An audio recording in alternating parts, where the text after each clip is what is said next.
Dewa Perang Yeshikai, Bab 1426. Tidak peduli apapun, Yeshikai tidak akan pernah mengatakan bahwa dia melakukan perjalanan dari dunia modern lebih dari 2000 tahun kemudian.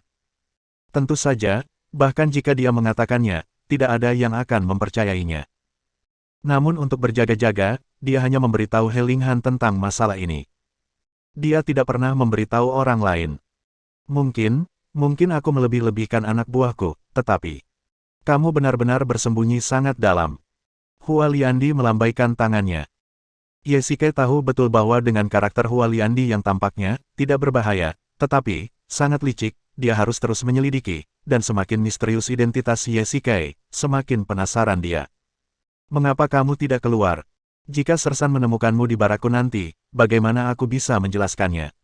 Yeshikai berkata dengan tergesa-gesa, tetapi dia tidak berani berbicara dengan keras. Saat itu sudah larut malam. Jika dia berbicara dengan keras, dia akan segera terdengar. Dia adalah pria besar, dan Hua Liandi hanyalah wanita lemah di mata semua orang. Jika orang-orang tahu bahwa ada seorang wanita lemah di kemah Yeshikai, apa yang akan mereka pikirkan? Saya khawatir semua orang akan menganggap Yeshikai sebagai binatang buas. Cek, sungguh, pria dewasa sangat pemalu, itu benar-benar tidak baik. Hua Liandi mencibir dan berdiri untuk pergi. Tunggu. Apa, Junhou, apakah ada hal lain yang ingin kamu katakan? Apakah kamu tahu tentang kultivator? Karena kamu dapat menyelinap ke barakku secara diam-diam, kamu pasti seorang kultivator. Yeshikai langsung ke intinya dan bertanya langsung. Hua Liandi sangat licik sehingga dia tidak mungkin tidak menyadari keberadaan kultivator. Setidaknya, dia pasti tahu tentang mereka. Ini. Kamu akan tahu nanti. Hua Liandi berkata dan berjalan keluar dari barak Yeshikai. Seperti yang diharapkan, tidak ada panggilan dari penjaga di luar, yang berarti dia telah menyelinap keluar dari barak lagi. Sungguh wanita yang tidak dapat diprediksi. Keesokan harinya, Mancang dan para penjaga sama seperti biasanya, dan tidak ada yang aneh. Seperti yang diduga, tindakan Hua Liandi kemarin tidak menarik perhatian mereka. Yeshikai tidak menyalahkan mereka. Jika Hua Liandi benar-benar seorang kultivator, maka jika dia ingin keluar, Mancang tidak akan bisa menghentikannya. Tuan, bagaimana Anda beristirahat? Tanya Mancang. Yeshikai keluar dengan dua lingkaran hitam di bawah matanya. Dia telah disiksa oleh wanita itu selama hampir sepanjang malam tanpa tidur. Tidak buruk.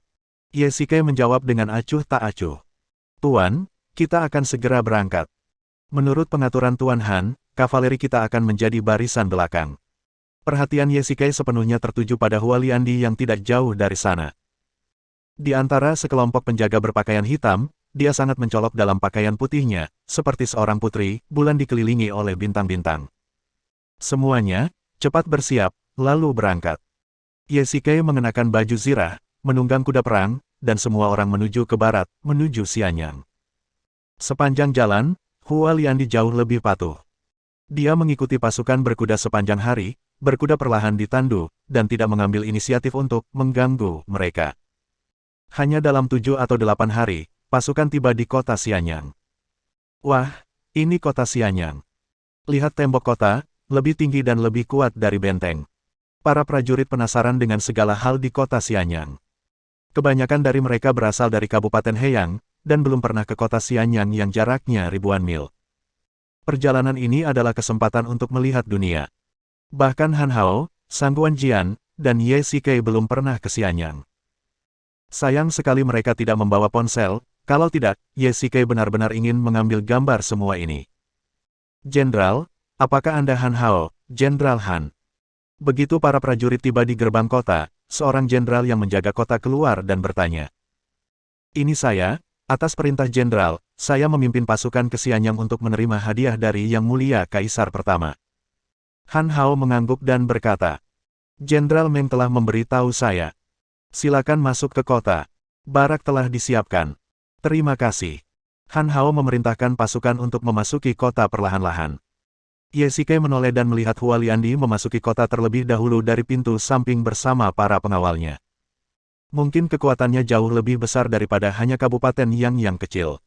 Dia bahkan mungkin memiliki kekuatan di Xianyang. Sejak 7 kerajaan periode negara-negara berperang, banyak pengusaha terkenal telah muncul. Mereka memiliki industri di 7 negara dan melakukan perjalanan di antara 7 negara untuk mendapatkan keuntungan. Tuan, kita harus memasuki kota. Mancang mengingatkannya, dan Ye Shikai tersadar. Kavaleri, dengarkan perintahnya, masuklah ke kota. Kapten Han, Junho Ye, Junho Sangguan, Yang Mulia Kaisar Pertama akan memanggil kalian bertiga saat dia pergi ke pengadilan besok.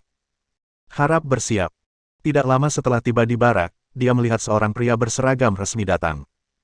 Dilihat dari penampilannya, dia seharusnya seseorang dari istana. Terima kasih telah mengingatkanku. Ini pasti pertama kalinya Anda berada di kota Xianyang. Atas pertimbangan para prajurit, Yang Mulia mengizinkan Anda mengunjungi kota Xianyang dan merasakan adat istiadat serta praktik setempat. Terima kasih, Yang Mulia. Han Hao berlutut di tanah dan menundukkan kepalanya sebagai ucapan terima kasih. Saya dengar Anda mengalahkan suku serigala di benteng Xifeng, dan Yang Mulia sangat senang. Emas, perak, dan kain ini juga merupakan hadiah dari Yang Mulia untuk kalian bertiga. Pengunjung itu menunjuk kota-kota di kereta di belakang dan berkata, terima kasih. 1 jam kemudian. Bagaimanapun, ini adalah ibu kota Xianyang, jadi hadiahnya pasti jauh lebih banyak. Sangguan Jian melihat kota-kota emas dan perak itu dan tidak bisa menahan diri untuk tidak mendesah. Sejak 6 kerajaan hancur, saya tidak tahu berapa banyak emas dan perak yang terus-menerus dikirim ke Xianyang. Hadiah-hadiah ini benar-benar tidak ada apa-apanya. Sepertinya Jenderal Meng berbicara dengan baik untuk kita di depan Yang Mulia Kaisar Pertama. Ini semua berkat Saudara Ye. Han Hao mengangguk dan berkata bahwa emas dan perak ini saja sudah cukup untuk menutupi gaji mereka selama 5 tahun. Ye Shikai mengambil sejumlah emas dan perak dan memberikannya kepada prajurit pribadi di sekitar Mancang, Suesan, dan yang lainnya. Karena mereka diizinkan untuk bermain di kota Xianyang, dia tidak bermaksud menyia-nyiakan kesempatan ini. Lihat, Tuan, saya tidak menyangka kota Xianyang begitu makmur. Sebagai perbandingan, Kabupaten Heyang kita hanyalah daerah pedesaan. Ketika mereka tiba di pasar di Xianyang, ada banyak pedagang berkumpul di sini, termasuk banyak pedagang dari negara asing, yang tampak cukup ramai. Tentu saja, kota Xianyang adalah ibu kota, dan semua hal baik di dunia ada di sini. Ketika saya menjadi pencuri sebelumnya, saya tidak tahu berapa banyak harta tak ternilai yang saya dapatkan di Xianyang. Suesan berkata dengan bangga. Cek, lalu mengapa Anda masih dalam situasi yang menyedihkan dan ingin bergabung dengan pasukan pemberontak? Mancang membalas. Ini. Saya memiliki kemampuan untuk mencuri, tetapi bukan berarti saya memiliki kemampuan untuk menyimpannya. Para perampok itu memiliki nyawa di tangan mereka. Saya bukan tipe orang yang rakus akan uang dan tidak peduli dengan hidup saya. Suesan menjelaskan. Itu benar. Demi uang, tidak ada yang tidak bisa dilakukan oleh perampok. Ye Shikai mengangguk. Untungnya, sekarang aku mengikuti perwira militer itu. Aku tidak perlu takut lagi pada para perampok itu. Bab 1427. Jika orang-orang yang beruntung dapat bertemu dengan orang-orang mulia yang membantu mereka di saat-saat kritis dalam hidup mereka, maka Suesan dan Mancang cukup beruntung. Yang satu adalah mantan perwira Wei Wuzu, dan yang lainnya adalah seorang pencuri yang mengembara di dunia. Jika mereka tidak bertemu Ye Shikai, mereka tidak akan mencapai apa yang mereka miliki saat ini. Semua orang berjalan di jalan-jalan Xianyang. Di sini sangat ramai, dan ada banyak akrobat. Tiba-tiba, sekelompok penjaga berpakaian hitam berjalan di depan semua orang. Ye Shikai hanya melirik mereka dengan penglihatan tepinya dan tahu siapa yang datang. Hua Liandi, mengapa dia ada di sini lagi? Meskipun pasar itu besar, postur Hua Liandi sebenarnya tidak kecil. Ada begitu banyak penjaga yang membawa kursi sedan di sekelilingnya, dan orang-orang di dekatnya menghindarinya. Mereka yang tidak tahu akan benar-benar berpikir bahwa seorang putri sedang pergi ke jalan. Tuan, dia tidak akan membuat masalah bagi Anda, kan? Mancang berdiri di depan Ye Shikai dengan waspada, menghunus pedangnya dan menghadapi semua orang. Jangan khawatir, jika dia benar-benar ingin berurusan denganku, dia bisa melakukannya di kedai teh di Kabupaten Yang. Ini adalah kota Xianyang, ibu kota yang mulia. Tidak ada yang berani bersikap sombong dan menyerang petugas di daerah pusat kota. Ye Shikai melambaikan tangannya. Tentu saja, dia tidak akan memberitahu siapapun tentang Hua Liandi yang menyelinap ke kamarnya. Memikirkannya dengan saksama, itu mengerikan. Untungnya, wanita ini tidak ingin membunuhnya, kalau tidak, dia akan mati dalam tidurnya malam itu. Lupakan saja, Jangan khawatirkan dia. Jalan ini sangat lebar, kita bisa pergi ke sisi lain saja. Yesike tidak ingin berselisih dengan Hualiandi. Wanita ini memiliki pikiran yang aneh dan identitas yang misterius. Jika dia diizinkan untuk memilih lagi, mungkin dia tidak akan peduli dengan urusan Kabupaten Yang. Yesike berbalik dan ingin pergi, tetapi dia tidak menyangka para penjaga berpakaian hitam itu akan bergegas dan mengepung mereka. Apa yang ingin kau lakukan? Beraninya kau menghentikan kami. Mancang menghunus pedangnya dan melindungi Yesike di belakangnya. Hualiandi, apa yang ingin kau lakukan? Katakan saja langsung. Jangan main-main di sana. Itu benar-benar merepotkan. Yesike menghela napas, mendorong Mancang dengan lembut, dan berjalan keluar. Perwira militer, pusat kota bukanlah tempat untuk mengobrol. Aku ingin tahu apakah kau, seorang jenderal yang telah bertempur di medan perang, berani datang ke tanduku untuk mengobrol. Tirai tandu itu tiba-tiba terbuka, dan Hualiandi duduk tegak di dalamnya, tetapi masih ada kerudung putih di depannya, yang membuat orang-orang di dekatnya cukup kecewa. Tuan, wanita ini bukan orang baik. Kita tidak bisa bertindak berdasarkan dorongan hati. Ayo pergi. Wajah Suesan serius. Dia telah berada di sungai dan danau untuk waktu yang lama, dan dia memiliki pemahaman yang lebih menyeluruh tentang banyak hal. Baik, Tuan, untuk berjaga-jaga, ayo pergi. Meskipun Mancang selalu berani dan tak kenal takut, dia mengutamakan keselamatan Yesike, dan wanita di depannya telah menderita kerugian besar di Kabupaten Yang. Bagaimana dia bisa memperlakukan Yesike dengan baik? Mungkin dia mencoba membalas dendam. Sebagai seorang jenderal negara Qin, jika saya naik tandu yang diduduki seorang gadis, itu akan menjadi kehilangan status. Jika Anda benar-benar memiliki sesuatu untuk dikatakan, mari kita ikuti aturan lama dan cari kedai teh untuk mengobrol perlahan. Bagaimana? Yesike tidak sebodoh itu sehingga dia tidak akan melakukan hal yang tidak masuk akal seperti pergi ke pertemuan sendirian, tetapi dia tidak ingin hanya berbalik dan pergi. Selain itu, dia juga ingin tahu lebih banyak tentang Hualiandi. Itu yang terbaik. Ada kedai teh di dekat sini. Silakan masuk, Junho. Hualiandi melambaikan tangannya dengan lembut, tirai diturunkan, dan 8 pria kuat mengangkat tandu. Yesike juga meminta sekelompok penjaga untuk mengikuti. Xianyang bukanlah tempat penghasil teh, tetapi sebagai ibu kota, ia memiliki semua harta karun di dunia, harta karun langka, dan segalanya, belum lagi teh yang terkenal. Kemarilah, Junho, aku akan membuatkanmu teh.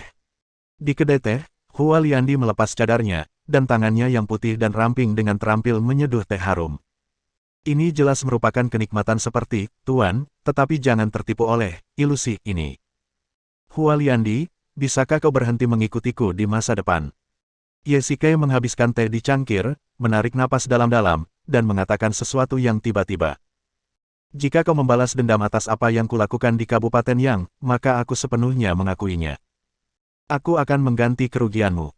Yesike berdiri, mengeluarkan semua emas dan perak di sakunya, dan meletakkannya di atas meja. Jika itu tidak cukup, Yang Mulia akan memberimu hadiah besok, dan aku akan memberikan semuanya kepadamu. Apa maksudmu? Apakah kau pikir aku peduli dengan sedikit uang ini? Tangan Hualiandi tiba-tiba gemetar, dan wajahnya menunjukkan kepanikan yang belum pernah muncul sebelumnya. Meskipun itu hanya sekejap, Yesike melihatnya dengan jelas. Lalu mengapa kamu mengikutiku sepanjang jalan? Xianyang begitu besar, jangan katakan bahwa itu adalah takdir bahwa kita bertemu di pasar. Yesike bertanya balik. Apakah kamu tidak benar-benar berpikir bahwa ada takdir di antara kita? Jawaban Hualiandi membuat Yesike terdiam sejenak. Jika memang ditakdirkan bahwa dia melakukan perjalanan ke dinasti Qin dengan kemungkinan yang sangat kecil dan kemudian bertemu Hualiandi di antara puluhan juta orang, maka dia akan menerimanya. Bagaimanapun, perjalanan saja sudah merupakan fantasi. Baiklah, bahkan jika ada takdir, lalu apa? Karena kamu sangat membenciku, mengapa kamu berurusan denganku di kabupaten yang sejak awal? Hualiandi tampak sangat sedih, dan suaranya sedikit bergetar ketika dia berbicara. Sudah kubilang bahwa aku tidak tahan dengan perilaku para pencatut keuntungan, dan siapa yang mengira bahwa orang di balik layar sebenarnya adalah seorang wanita. Sejujurnya, selain dari perilaku para pencatut keuntungan, Hualiandi tidak memiliki masalah, tetapi Yesike sangat bingung tentang apa yang ingin dia lakukan. Setidaknya, kamu harus membiarkanku mengenalmu dengan baik. Aku mengirim seseorang untuk memeriksa informasimu. Dalam 25 tahun pertama, kamu hampir tidak memiliki informasi. Kamu memusuhiku, jadi sebagai lawan, aku juga ingin tahu. Hua Liandi tiba-tiba berkata. Aku berani mengatakannya, tetapi aku khawatir kamu tidak berani mempercayainya. Ye Shike tersenyum pahit, Hua Liandi, pertemuan kita benar-benar tidak disengaja. Kita sama sekali tidak berasal dari era yang sama. Jadi kamu telah berjuang begitu lama hanya untuk mengetahui identitasku. Jika aku tahu ini, aku akan memberitahumu secara langsung. Ye Shike menjelaskan. Mungkin wanita seperti Hua Liandi hanya suka memahami situasi keseluruhan dan ingin mengetahui segalanya, tetapi dia bertemu dengan Ye Shike yang tidak dapat dipecahkan. Kebetulan dia juga menggali lumbung Hua Liandi di Kabupaten Yang dan menjual semua gandumnya. Semua alasan yang saling terkait ini membuatnya penasaran dengan Ye Shike. Karena aku sudah menceritakan semua yang ingin kau ketahui, bolehkah aku pergi sekarang? Jika kau tidak punya urusan di masa depan, jangan mencariku lagi. Ye Shike melihat keluar. Malam telah tiba. Dia telah mengobrol di sini begitu lama tanpa menyadarinya. Dia masih harus pergi ke pengadilan besok. Ye Junho, kaulah pria pertama yang menarik perhatianku. Kita akan bertemu lagi di masa depan. Bab 1428. Tuan, wanita itu sudah pergi. Menurut pengintai kami, setelah dia meninggalkan kedai teh, dia memimpin orang-orang keluar dari Xianyang dan menuju ke timur. Mancang berjalan ke kedai teh. Ye Shike berdiri di jendela sambil melihat pemandangan di luar, terdiam. Puan, jam malam akan segera tiba. Di kota Xianyang, setelah jam malam, tidak seorang pun bisa berjalan bebas di jalan, jika tidak mereka akan dihukum berat. Ayo kembali. Ayo pergi, ayo kembali ke barak. Ye Shike berkata dengan ringan, masih memikirkan sosok Hua Liandi di benaknya. Wanita ini, aku tidak tahu kapan, masa depan, yang dia sebutkan akan terjadi. Lupakan saja, jangan khawatirkan dia. Keesokan harinya, Han Hao membawa Ye Shike dan Sang Guanjian ke gerbang istana. Mereka datang dari luar. Tanpa perintah Yang Mulia Kaisar pertama, mereka tidak bisa masuk. Etiket istana dinasti Qin lebih rumit.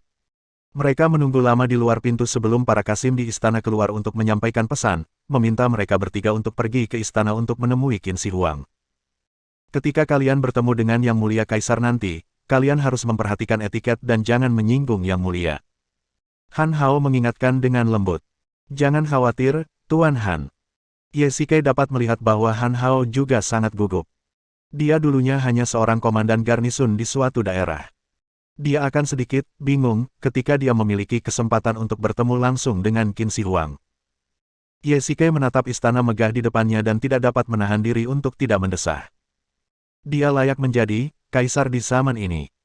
Dalam istilah saat ini, dia mewah dan berkelas.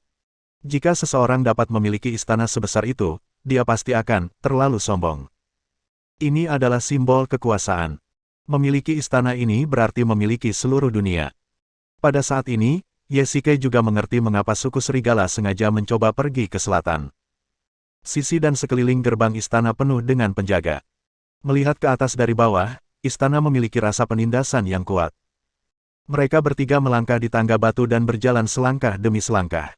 Memasuki istana, Ye Shike merasakan rasa penindasan yang kuat, seperti pergi ke kuil untuk memuja Buddha. Dia tidak bisa menahan diri untuk tidak menjadi gugup dan serius, takut bahwa ketidaktulusannya akan memancing kebencian para dewa. Namun, kali ini berbeda. Dewa yang akan ditemuinya adalah Qin Shi Huang. Yang Mulia. Ye Shike berlutut di tanah dan melakukan upacara besar. Dia tidak menyangka bahwa dia telah datang ke dinasti Qin dan memiliki kesempatan untuk melihat penampilan Qin Shi Huang. Jika ini adalah perjalanan waktu, itu tidak akan menjadi kerugian, tetapi kuncinya adalah bahwa perjalanan ini adalah tiket sekali jalan. 3 menteri terkasih, silakan berdiri dengan cepat. Suara Qin Shi Huang datang dari istana. Seperti yang diharapkan dari seorang kaisar, suaranya agung dan mendominasi. Yang Mulia, yang di sebelah kanan adalah jenderal muda yang saya sebutkan sebelumnya, Ye Shike. Pada saat ini, Meng Tian berjalan keluar dari antrean menteri di sebelah kanan dan melapor kepada Qin Shi Huang.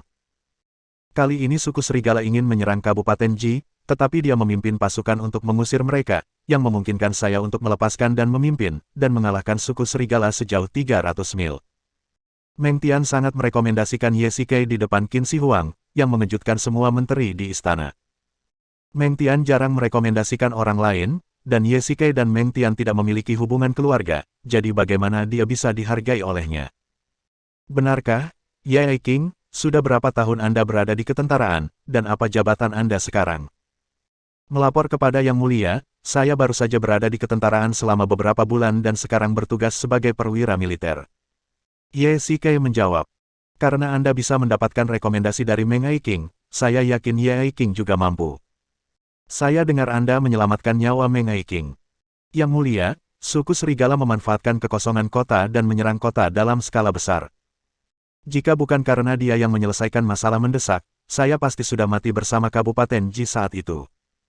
Meng Tian berkata dengan sungguh-sungguh, menekankan setiap kata. Tuan Meng adalah pilar negara Qin kita.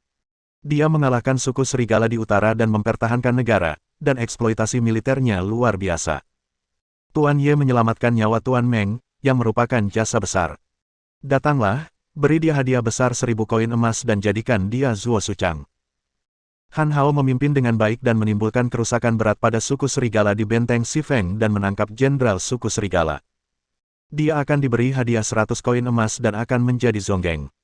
Sang Guanjian bertempur dengan gagah berani dan membantu Han Hao dalam memimpin pasukan. Dia akan diberi hadiah 100 koin emas dan akan menjadi Wu Dafu. Saya berharap kalian bertiga akan terus berkontribusi untuk tujuan negara. Terima kasih, Yang Mulia. Selain itu, pasukan kita meraih kemenangan besar dalam pertempuran ini, dan mereka yang telah memberikan kontribusi berjasa akan diberi penghargaan. Mereka yang telah memberikan kontribusi berjasa dapat dibebaskan dari wajib militer. Biarkan Tuan Meng mengawasi masalah ini. Tuan Ye, aku tidak menyangka bahwa kamu telah dipromosikan menjadi Zuo Suchang dalam waktu yang singkat. Prestasi militermu lebih tinggi dariku. Aku akan bersikap sopan kepadamu saat aku melihatmu di masa depan. Mereka bertiga berjalan keluar dari istana, dan prestasi militer mereka dipromosikan beberapa tingkat. Tentu saja, ada alasan untuk rekomendasi pribadi Meng Tian. Kalau tidak, dengan identitas mereka, mereka mungkin tidak akan melihat Qin Shi Huang. Jangan bercanda. Aku hanya ingin kembali ke Kabupaten Heyang sesegera mungkin. Ye Shikai berkata dengan ringan. Sang Guanjian memang seorang jenderal yang pemberani, tetapi dalam hal strategi, dia masih jauh di belakang Ye Shikai. Yang Mulia telah memberi kami izin untuk tinggal di kota Xianyang untuk sementara waktu sebelum kembali. Han Hao mengingatkannya. Ngomong-ngomong, prestasi militernya naik beberapa tingkat berturut-turut selama ekspedisi ke suku serigala ini, dan dia juga memenangkan beberapa kemenangan gemilang. Sekarang dia telah menerima penghargaan dari Qin Shi Huang. Tidak berlebihan jika dikatakan bahwa dia telah kembali ke rumah dengan penuh kejayaan. Saya tidak tertarik pada Xianyang. Ye Shikai menggelengkan kepalanya. Xianyang memang makmur, tetapi itu terjadi pada zaman dahulu. Dia datang dari zaman modern dan telah melihat kemewahan kota itu. Ini tidak sebanding dengan anggur dan daging orang kaya pada zaman dahulu. Masuk akal jika mereka akan naik pangkat militer yang lebih tinggi setelah prestasi militer mereka, tetapi mereka bertiga sudah menjadi letnan dan perwira militer, dan 10.000 pasukan di bawah komando mereka jauh lebih banyak daripada garnisun suatu daerah, jadi pangkat militer mereka tidak akan naik pangkat.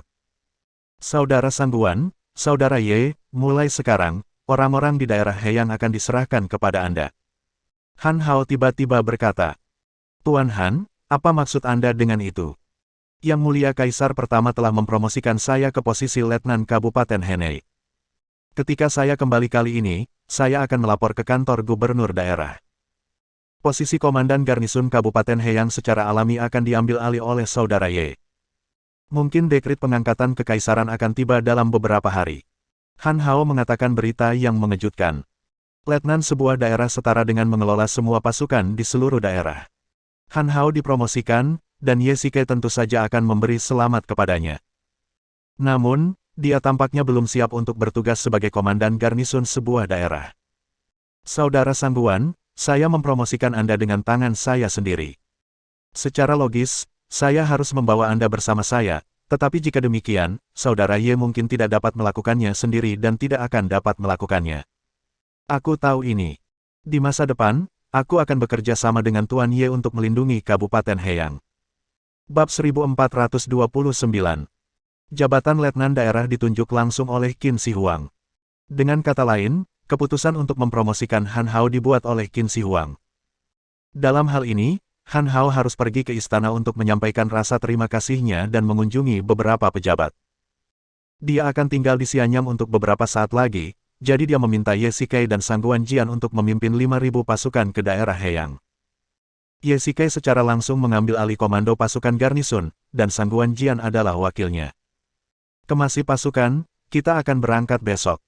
Ye Shikai melampaui Sang Guanjian dalam hal prestasi dan pangkat militer, dan dia melampauinya nanti. Untungnya, Sang Guanjian bukanlah orang yang picik. Selain itu, dia juga tahu kemampuan Ye Shikai. Dia tidak hanya memiliki strategi dan keberanian, tetapi juga keberuntungan. Dia dihargai oleh Meng Tian, dan hanya masalah waktu sebelum dia menjadi terkenal di masa depan. Sue-san, apakah kamu berpengetahuan luas di dunia seni bela diri? Tuan, Anda bertanya meskipun Anda sudah tahu jawabannya. Siapa saya, Sue-san? Saya terkenal di daerah utara. Semua pahlawan harus memberi saya wajah. Sue-san menepuk dadanya dan berkata, "Baiklah, bantu saya mencari tahu di mana Hua Liandi berada." Ngomong-ngomong, dia adalah wanita yang mengobrol dengan saya di kedai teh kemarin. Ye Shikai berkata dengan ringan. "Baiklah, saya mengerti." Meskipun wanita ini sangat misterius, tidak masalah untuk mencari tahu di mana dia berada saat dia bepergian dengan begitu banyak orang. Sue-san mengangguk dan menjawab, "Tidak akan memakan waktu 1 atau 2 hari. Pasti ada berita." Ngomong-ngomong, Tuan, apakah Anda tidak menyukai wanita itu? Mengapa Anda menyelidiki lokasinya sekarang? Sue-san hendak pergi ketika dia tiba-tiba berbalik dan bertanya. "Saya memiliki perjanjian dengannya. Saya memiliki sesuatu untuk diberikan kepadanya." Ye Shikai tidak banyak bicara, jadi Sue-san tentu saja tidak akan bertanya kepada atasannya. Dia mengangguk sedikit dan meninggalkan barak. Pada malam hari, Ye Shikai akhirnya punya waktu untuk berpikir dengan tenang. Tanpa disadari, ia telah melakukan perjalanan dari zaman modern ke dinasti Qin selama lebih dari 4 bulan, dan ia telah berada di perbatasan selama lebih dari 2 bulan. Bagi seorang pemuda berusia 25 tahun, 4 bulan bukanlah apa-apa, tetapi bagi Ye Shikai, 4 bulan ini benar-benar berubah. Namun, perubahan halus ini mungkin tidak disadari oleh dirinya sendiri. Keesokan harinya, 3 bulan lalu, Han Hao memimpin 5.000 tentara dari Kabupaten Heyang ke Kabupaten Ji. 3 bulan kemudian, hanya setengah dari 5.000 orang asli yang tersisa. Di mata orang luar, pertempuran benteng Xifeng dianggap sebagai kemenangan penuh, tetapi meskipun demikian, mengapa begitu banyak saudara tidak dapat kembali? Keberhasilan seorang jenderal adalah hasil dari pengorbanan ribuan orang, tetapi Ye Shikai tidak senang dengan eksploitasi militernya. "Ye tua, kamu tampak sangat tidak senang. Apakah terjadi sesuatu?" Ketika pasukan melewati sungai, Sang Guanjian memerintahkan seluruh pasukan untuk berhenti dan beristirahat serta mengisi air. "Sang Guan, ada begitu banyak saudara yang tidak kembali bersama kita. Jika para tetua Kabupaten Heyang menanyakannya, bagaimana aku harus menjawabnya?" Ye Shikai berkata sambil tersenyum masam. "Ye tua, kamu tidak perlu terlalu menyalahkan dirimu sendiri. Kamu memerintah dengan sangat baik. Kalau tidak, jangankan melakukan perbuatan baik, kita bahkan dalam bahaya dihabisi beberapa kali. Di medan perang, kematian tidak dapat dihindari. Para tetua kampung halamanku tidak akan menyalahkanmu." Sang Guanjian menghibur. "Aku harap begitu." Pasukan berbaris menuju Kabupaten Heyang dan menempuh setengah jarak hanya dalam 7 hari. Keluarga Ji yang modern. Setelah Chen Yuxin kembali dari Jiangnan, dia tinggal di rumah dan tidak pernah keluar. "Ngomong-ngomong, saudari, mengapa kamu begitu memperhatikannya?" Ji Yu berkata dengan malas. Akhir-akhir ini, Ji Qian memperhatikan pergerakan keluarga Chen, yang membuatnya sedikit gugup. "Apakah kamu benar-benar yakin?" Ji Qian mengerutkan kening dan bertanya balik. Tentu saja, dia tidak tahu apa yang terjadi. Suaminya hilang, tetapi dia masih sangat tenang. Ji Yu mencibir. "Xiao Yu." Ji Qian mengulurkan tangan dan menjentikkan dahinya, menyebabkan Ji Yu tersentak kesakitan. "Ngomong-ngomong, aku masih belum punya berita tentang Marga Ye. Kakak, mungkin dia benar-benar meninggal di Gunung Suci. Apa kau yakin dia masih hidup?" Ji Yu tidak ingin Ji Qian mengkhawatirkan pria yang kemungkinan besar sudah meninggal, atau bahkan kehilangan nafsu makannya, tetapi dia juga tidak bisa membuatnya kesal, jadi secara pribadi, Ji Yu masih menggunakan kemampuannya untuk mengumpulkan informasi. "Kalau begitu mari kita ganti topik, kakak, apakah kau tahu sesuatu yang penting?" Melihat suasana yang dingin, Ji Yu segera mengganti topik. Ada apa? Katakan padaku. Reruntuhan baru akan segera dibuka, dan semua keluarga besar siap untuk pindah. Ayahku juga telah secara aktif mempersiapkan diri baru-baru ini untuk menyatukan berbagai tetua. Tidakkah kau tahu? Ji Yu berkata dengan gembira. Reruntuhan, reruntuhan lagi. Ketika Ji Qian mendengar ini, seakan-akan kebencian di hatinya tiba-tiba menyala. Reruntuhan tampak seperti pot harta karun bagi semua orang, tetapi hanya mereka yang mengerti yang tahu bahwa reruntuhan hanya membawa kerugian bagi mereka yang penasaran. Jika Ye Shikai tidak pergi ke reruntuhan, dia tidak akan menghilang. Memikirkan hal ini, Ji Qian penuh dengan penolakan terhadap apa yang disebut reruntuhan yang akan dibuka. Aku tidak akan pergi. Ji Qian menolak secara langsung. Kakak, kali ini reruntuhannya tidak biasa. Lokasi reruntuhannya ada di Gunung Kunlun.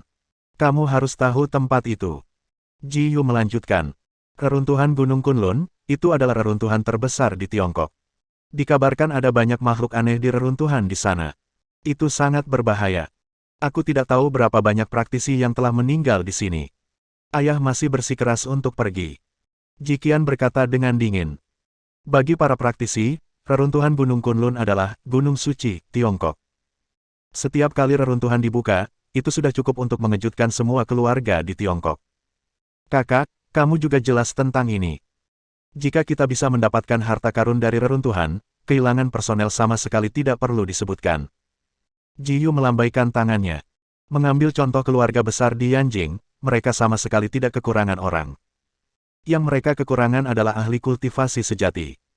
Jika mereka bisa mendapatkan harta karun yang dapat meningkatkan kultivasi mereka dari reruntuhan, kepentingan mereka bahkan lebih penting daripada 10 tetua. Itu benar. Ji Qian tahu betul pikiran keluarga-keluarga ini, termasuk Ji Tao. Pergi ke Gunung Kunlun mungkin dipaksa oleh situasi, atau keinginan orang-orang tidak terpuaskan. Selain itu, bahkan jika keluarga Ji kita tidak pergi, keluarga besar lainnya hanya akan lebih bahagia. Jika kita tidak pergi, ada banyak orang yang akan pergi. Pada akhirnya, semua itu adalah keserakahan manusia. 4 keluarga besar di Yanjing hanyalah situasi, bukan hasil. Keluarga mana yang tidak ingin mendominasi Yanjing, atau bahkan menjadi yang terkuat di Tiongkok. Pembukaan reruntuhan Gunung Kunlun adalah sebuah kesempatan, dan tidak ada keluarga yang akan melepaskan kesempatan ini. Bab 1430. Ye Shikai dan Sangguan Jian memimpin pasukan dari Xianyang, dan kembali ke Kabupaten Heyang hanya dalam waktu 15 hari. 2.000 kavaleri berat dan 3.000 prajurit lapis baja berat semuanya adalah perlengkapan terbaik negara Qin. Ye Shikai secara khusus meminta para prajurit untuk berpakaian rapi. Karena mereka pulang dengan penuh kemenangan, mereka harus kembali dengan cara yang bermartabat dan bersemangat. Tuan Ye, sekarang kamu adalah komandan pasukan garnisun Kabupaten Heyang. Menurut prosedur, kamu harus pergi ke pemerintah daerah terlebih dahulu dan bertemu dengan hakim daerah. Kita akan bekerja sama dengannya di masa mendatang. Sangguan Jian menyarankan. Apa yang kamu katakan masuk akal. Mari kita pergi ke daerah terlebih dahulu. Ye Shikai mengangguk dan berkata. Pasukan berangkat menuju daerah itu. Yang tidak mereka duga adalah bahwa sebelum pasukan garis depan tiba di daerah itu, mereka melihat banyak orang berkumpul di luar gerbang kota. Tentu saja, mereka tidak keluar untuk berjalan-jalan, tetapi untuk menyambut mereka. Bahkan Ye Shikai sendiri tidak dapat memastikan waktu pasti kapan pasukan kembali ke kota, jadi bagaimana orang-orang ini tahu sebelumnya dan menyambut mereka di gerbang kota. Lihat, pasukan sudah kembali. Melihat formasi militer yang rapi di kejauhan, orang-orang segera berlari mendekat.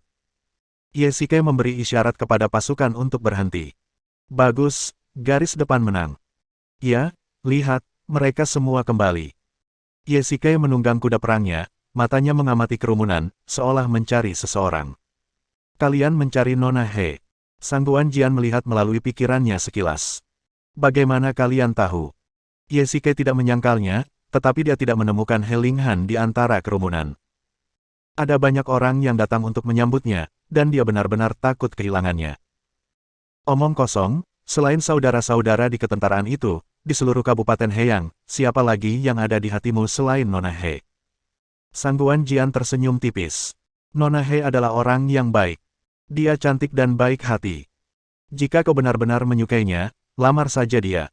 Pria harus menikah saat mereka sudah cukup umur, dan wanita harus menikah saat mereka sudah cukup umur. Apa yang perlu diragukan? Sang Guanjian terus terang dan mengatakan apa yang ada dalam pikirannya. He Linghan adalah gadis yang baik, dan Ye Shike juga seorang pahlawan muda dengan tulang besi, keberanian, dan strategi. Meskipun mereka berdua tidak bisa disebut pasangan yang sempurna, mereka cukup serasi. Terlebih lagi, Ye Shike bukan lagi seorang pemuda, tetapi komandan garnisun suatu daerah. Dia muda dan menjanjikan, dan masa depannya tidak terbatas. Tidak seorang pun tahu waktu pasti kita akan kembali. Desa Sangsui berjarak puluhan mil dari daerah itu. Nona He tidak akan melakukan perjalanan puluhan mil bolak-balik setiap hari, menunggumu di sini. Itu benar. Ye Shike mengangguk. Itu puluhan mil bolak-balik, dan tidak ada sarana transportasi. Ye Shike tidak ingin He Linghan terus-menerus seperti ini setiap hari, jadi dia harus mencari waktu untuk kembali ke desa Sangsui. Markis Ye, Markis Sangguan, selamat datang, selamat datang. Pada saat ini, sekelompok orang berseragam resmi keluar dan dengan antusias menjabat tangan Ye Shike. Hakim daerah secara khusus menyambut kami di gerbang kota. Saya ingin mengucapkan terima kasih atas nama garnisun. Markis Ye benar-benar sopan. Kalian adalah pahlawan daerah Heyang kami. Kalian mengalahkan suku serigala di garis depan. Sekarang seluruh daerah Heyang, oh tidak, seharusnya seluruh daerah Hene, menyebarkan perbuatan kalian. Hakim daerah memegang tangan Ye Shike dan berkata, pasukan telah menempuh perjalanan jauh dan kelelahan. Cepatlah masuk ke kota. Saya akan menyambut kalian. Ye Shike tentu saja tidak bisa menolak, jadi dia memimpin para prajurit ke barak di kota. Sekelompok orang membawa makanan dan anggur untuk memberi penghargaan kepada pasukan. Berita tentang kembalinya pasukan dengan kemenangan segera menyebar dari daerah tersebut. Junho Ye, kami semua sudah mendengar ceritamu. Jenderal Meng secara khusus telah mengirimkan perintah penghargaan kepada daerah. Sekarang orang-orang di daerah menganggapmu sebagai pahlawan. Itu hanya beberapa strategi komando. Tidak ada yang perlu dibanggakan. Ye Shike melambaikan tangannya, dan pelayan di sampingnya mengisi gelasnya. Dia tidak ingin minum terlalu banyak. Bagaimanapun, dia harus kembali ke desa Sangsui besok. Jika dia mabuk, itu tidak akan baik untuk citranya. Junho terlalu rendah hati. Ayo, aku akan bersulang untukmu segelas lagi. Saat minum, Ye Shike sudah merasa mabuk. Dia masih memiliki rasa kesopanan. Dia dengan sopan mengucapkan selamat tinggal kepada hakim daerah dan meminta beberapa prajurit untuk membantunya kembali ke barak. Keesokan harinya, siang hari. Jam berapa sekarang? Ye Shike menopang kepalanya yang berat dan turun dari tempat tidur dengan mengantuk. Laporkan kepada Tuan, ini siang hari. Seorang sersan menjawab. Apa? Ini sudah selarut ini.